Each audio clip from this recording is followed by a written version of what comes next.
Bon, ouais. Ah bon, on y va alors. Bonjour Adrien. Bonjour à tous. On vous a laissé vendredi soir, grosse déception, avec cette défaite inaugurale contre Provence à Chanzy.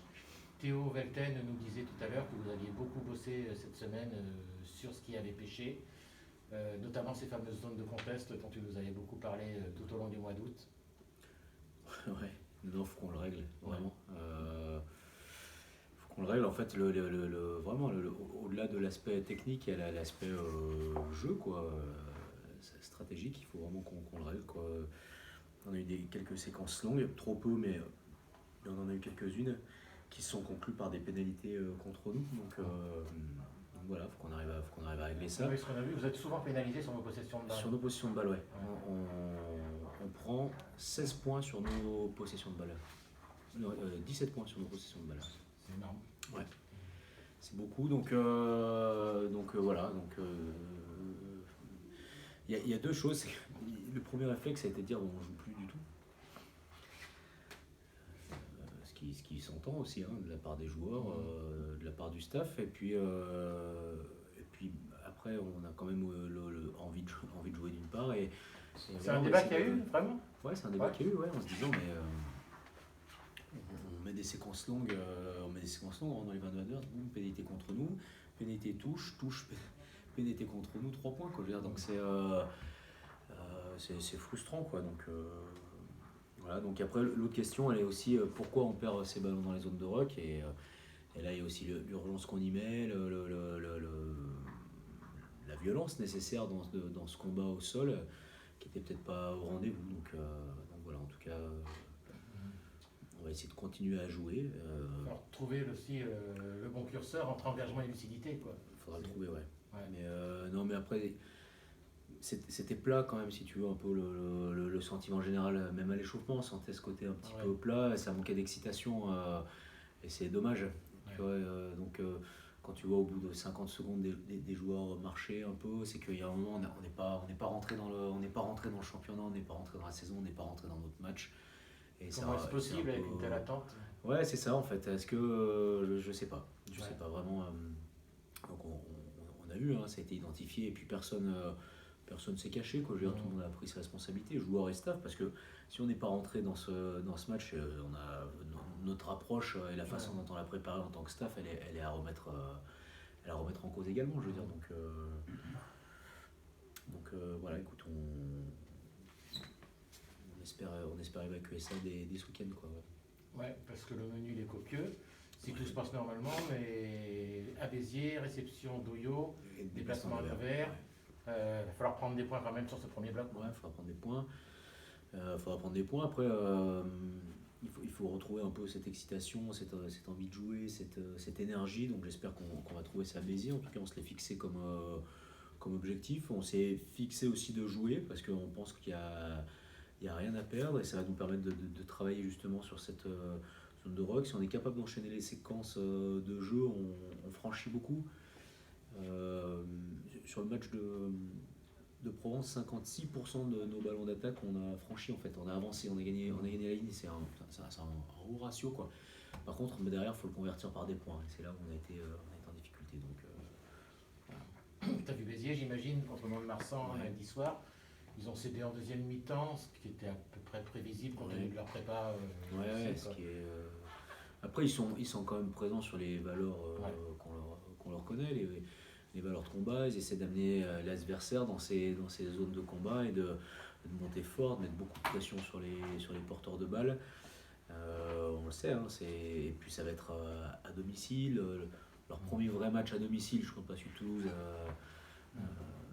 après les événements qu'ils ont traversés cet été. Donc je pense qu'ils ont un public à reconquérir également. Donc voilà, on sait qu'on va dans un endroit qui est plutôt hostile, quoi. Eux aussi, ils ont un calendrier copieux derrière. Ils vont à Biarritz, ils reçoivent Grenoble. Ils ont un beau calendrier, ouais. Donc voilà, est-ce que c'est le meilleur endroit pour se relancer? Je sais pas, mais en tout cas, c'est ce que le calendrier nous offre. Donc d'un autre côté, on peut se dire qu'ils sont peut-être pas non plus rodés à 100% avec l'été qu'ils ont connu.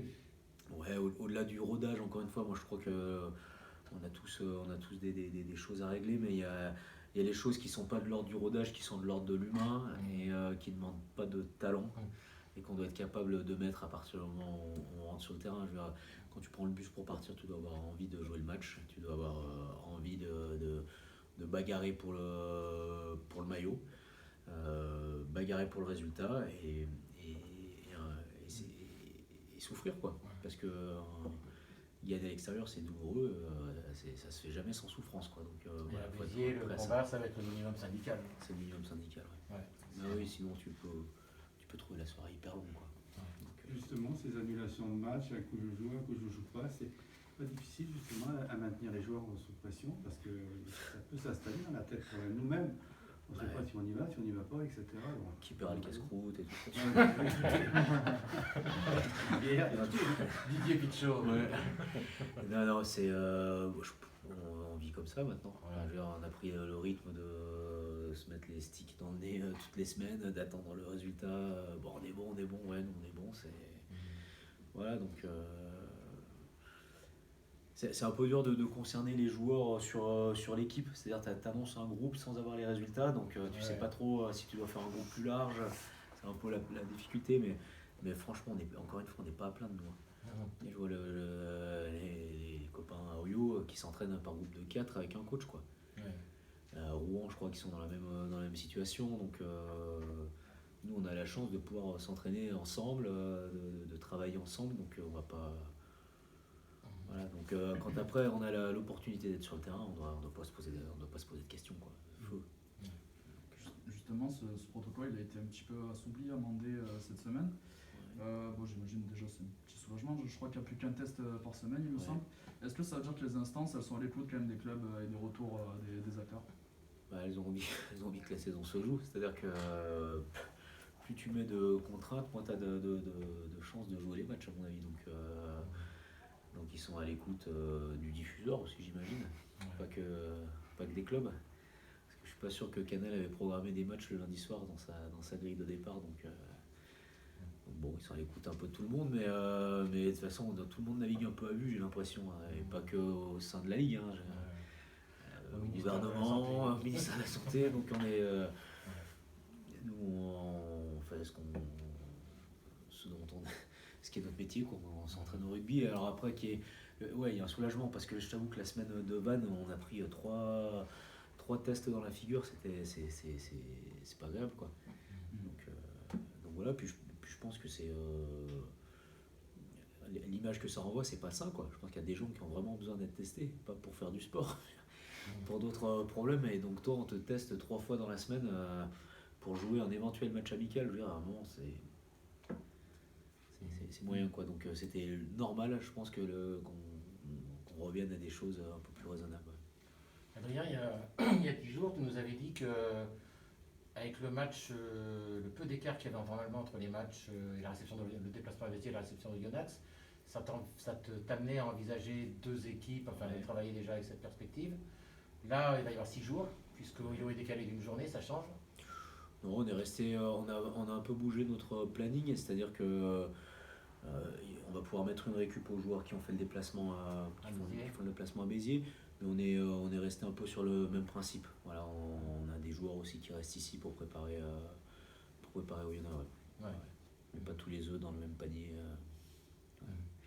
On pourrait si on se disait que la saison s'arrête demain, mais je reste convaincu et persuadé et surtout désireux d'aller au bout de la saison. Donc on va pas se saccager là.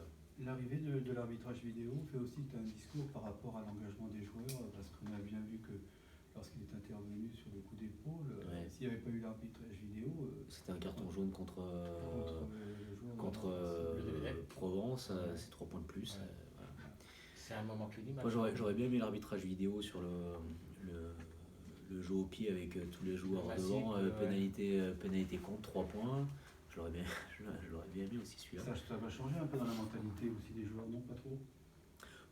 De toute façon, il y avait des choses qu'on n'a jamais eu le droit de faire. Je vais remettre un coup de tête à un joueur, on n'a jamais eu le droit. Donc, vidéo pas vidéo, on n'a jamais encouragé ça. Même en Fédéral 3 je sais pas, peut-être. Non, mais du coup, non, je crois qu'il faut être propre, il faut être assez clinique dans ces zones de contact. Et d'ailleurs, si on veut économiser de l'énergie, il faut qu'on soit vraiment propre sur les attitudes dans ces zones-là, quoi. Il n'y a pas de droit, il y a pas de droit à l'erreur, effectivement. Ouais. On l'a vu là sur Sikali, tu parles, hein, c'est ça, cette situation-là. Ouais. C'est une bonne chose hein, quand même. Hein. Ouais. C'est une bonne chose qu'il y ait l'arbitrage vidéo. J'espère que ça va pas interrompre les matchs parce qu'on est des matchs à 33 pénalités de moyenne ce week-end, je crois. Donc si en plus il y a des appels à la vidéo, On a fini 20 minutes plus tard. Hein. Le temps de jeu était moindre ce week-end. Le temps de jeu était moindre. On discutait avec Nicolas Leroy qui découpe des matchs depuis très longtemps d'un point de vue statistique et GPS. C'est surtout la première fois qu'on a un ratio temps de travail, temps de repos aussi long. Donc on a joué quasiment 30 minutes, 29 et quelques, ce qui est très bas hein, par rapport à la saison dernière où on arrivait à des temps de jeu entre 36 et 37 minutes. On a eu 98 minutes, peut-être tu te rappelles Hugo les chiffres, mais je l'ai plus en tête, de temps de repos. Entre la mi-temps qui a duré 24 minutes, pas 20 minutes, 24 minutes a duré la mi-temps, et le temps de repos, les coupures pendant le... vidéo. Ouais, donc c'est dur de mettre du rythme. Ouais. On a travaillé cette semaine pour, en tout cas, est-ce qu'on peut contrôler nous en termes de rythme, le mettre nous quoi. Pour toi, 24 minutes c'est trop long, c'est pour ça que vous avez fait ressortir les joueurs. Ouais, on est obligé. Obligé. Ouais, même dans la tronche quoi. Je pense que si tu t'arrêtes, tu t'assois 24 minutes, pour redémarrer c'est difficile quand même. Donc on adapte, j'ai vu que toutes les équipes avaient suivi ce protocole quasiment. Tu fais ressortir les joueurs au bout de 15 minutes pour réactiver et remettre en route quoi. C'est ça. Le groupe, les hommes, là ça On va. partira avec un groupe de 25. On a eu des pépins juste sur l'entraînement d'aujourd'hui, là, des petites choses, tu vois, mais une cheville qui tourne, sur des joueurs qui devaient démarrer le match, donc c'est un peu contraignant. Après, on a des joueurs on a eu des réponses, donc on a Yann Seurou qui se fait opérer aujourd'hui. Ménisque Ouais, en fait, ils ouvrent le genou et en fonction, soit ils suturent le ménisque, soit ils l'enlèvent complètement. Donc ça déterminera la durée d'indisponibilité. Et ça peut être. C'est soit 6, soit 10 semaines. Ouais. Et Elias Elansaris fera opérer de l'épaule le 1er octobre. Là, c'est plus long parce que c'est une butée. Donc, ça met les matchs allés. Ça pousse à la trêve, ouais. Oh ouais, ça pousse aux vacances de ski. Ouais. Ça, Il n'aura pas le droit d'aller. il pourra pas aller. Moi, c'est pas un genou. Hein. Ouais. Mais bon, voilà. Après, Younes El Jaï s'est fait opérer, il va bien, il est en soins, il reprend les entraînements de façon adaptée avec les blessés le week-end prochain. On a dans les retours à l'entraînement, aujourd'hui on a Iban Etcheverry qui a repris l'entraînement avec le groupe. Voilà, Raivono, je pense qu'il fera encore une petite semaine. Voilà, donc les post-opératoires aussi, Gauthier et Giboin, ça suit son cours et c'est même plutôt plus rapide que prévu. Donc il attaque une deuxième phase de réhabilitation. L'épaule de Copeland, vendredi dernier. Ouais, alors on a fait des examens. C'est une gêne en fait, c'est un nerf qui est pincé donc, suite à de l'arthrose, donc c'est de l'électricité et une perte complète de force dans le bras. Quoi. Donc on a fait un examen pour voir s'il y avait un risque d'aggravation. C'était la première chose, c'était savoir si le joueur est en danger, si on le met sur le terrain, on aggrave la blessure potentielle. Donc non, il n'y a pas risque d'aggravation. Par contre, il y a vraiment un petit problème et une zone à traiter. Donc voilà, on travaille dessus, sur de la mobilité, sur des soins, et puis peut-être qu'à un moment, il faudra ouvrir un petit peu pour faire un peu de place et nettoyer. Voilà. Donc il est indisponible. Non, il peut jouer. Vraiment, encore une fois, je pense que quand le joueur ne sait pas trop ce qu'il a et qu'il sent d'un coup l'électricité dans tout le bras et qu'il ne peut plus bouger le bras, ça passe, hein, je veux dire, ça passe au bout de 15-20 minutes, mais n'empêche qu'il y a 20 minutes qui sont critiques. Quoi. Il y a une appréhension à retourner sur le terrain, donc on voulait lever ce doute-là pour plus qu'il y ait d'appréhension et qu'il puisse se libérer. Donc il a pu s'entraîner normalement. Non, on attendait les résultats des examens, donc il s'est entraîné normalement aujourd'hui, mais début de semaine il était aménagé, tout comme Soutiachvili qui a été aménagé suite à un coup de crampon dans l'épaule, et ça faisait à peu près le même effet. Quoi. Donc on a dû aménager tout ce qui était complexe. Et le très bon jeune Boutin qui avait mal au pied.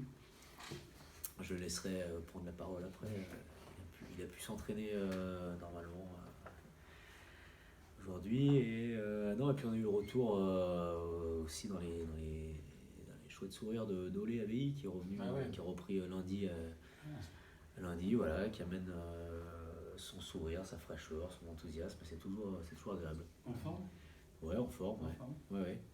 En forme, au lait quoi, avec la banane, du positif toujours, des attitudes positives. Donc, Parce voilà. que tu disais, ça n'a pas changé, tu comptes sur 2 mois pour le... Et écoute, j'ai l'impression que ça peut être un peu moins. Ouais. Voilà, lui il est là, il n'arrête pas, il est le premier arrivé, il est dernier parti, il est content. Je pense que lui il a eu un confinement dur en Australie, hein. C'était hyper strict, plus l'environnement qui était compliqué.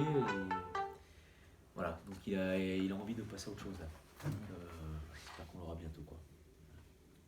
Ok. Je laisse la place à l'excellent jeune Hugo Boutin, c'est ça? Ouais. De rien.